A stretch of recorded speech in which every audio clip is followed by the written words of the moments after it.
rescues are always so wild to see. They are.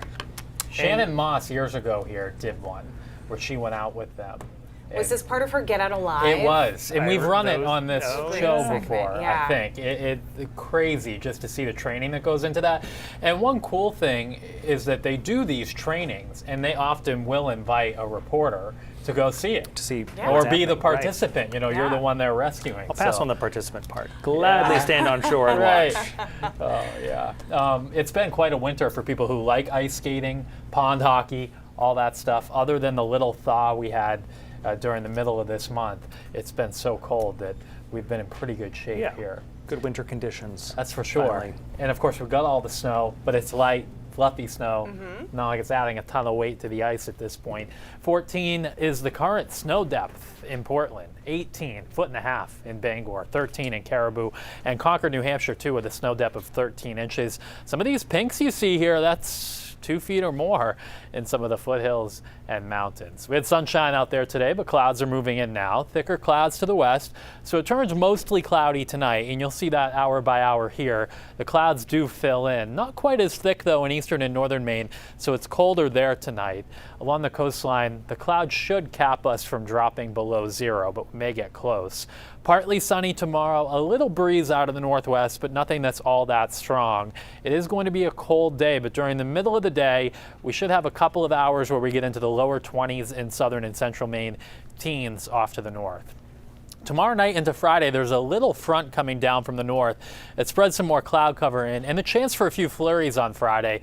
Temperature forecast on Friday is tricky. If we stay in the clouds, we may cap the numbers in the low to mid-teens. So cold day Friday. If we see a little bit more sun, we could pop to near 20, but I have taken the numbers down on Friday's forecast. Other than a few flurries, though, the weather on Friday will be dry. Saturday is dry around here for that matter, too. At the same time, though, the big storm begins forming off the southeast coast, and confidence has been high this thing is going to form because it turns into a big storm. It goes under bombogenesis, which means a pressure drop of 24 millibars in 24 hours. And not only does the center of the storm get strong, it's expansive in size, which means any wobble in the track can shift the precipitation shield one way or the other. And we are quite literally living on the edge as it appears now based on the current forecast track, which means that if you're farther inland and north, you probably just get some clouds on Sunday.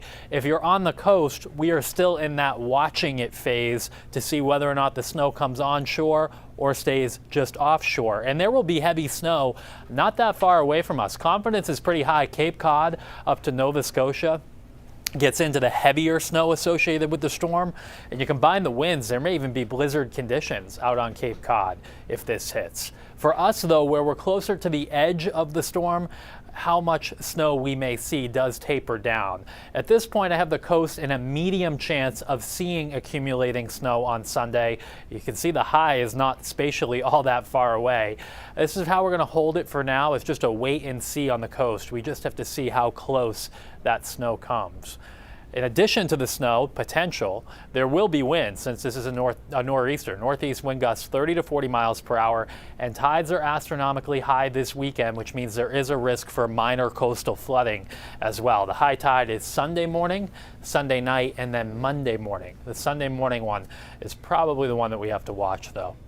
After that, early next week, we actually have a chance to hit the 32-degree mark Monday and especially Tuesday, and then it might turn colder again to end next week. So Saturday is your dry day of the weekend. Sunday, if you have plans, you've just got to watch it.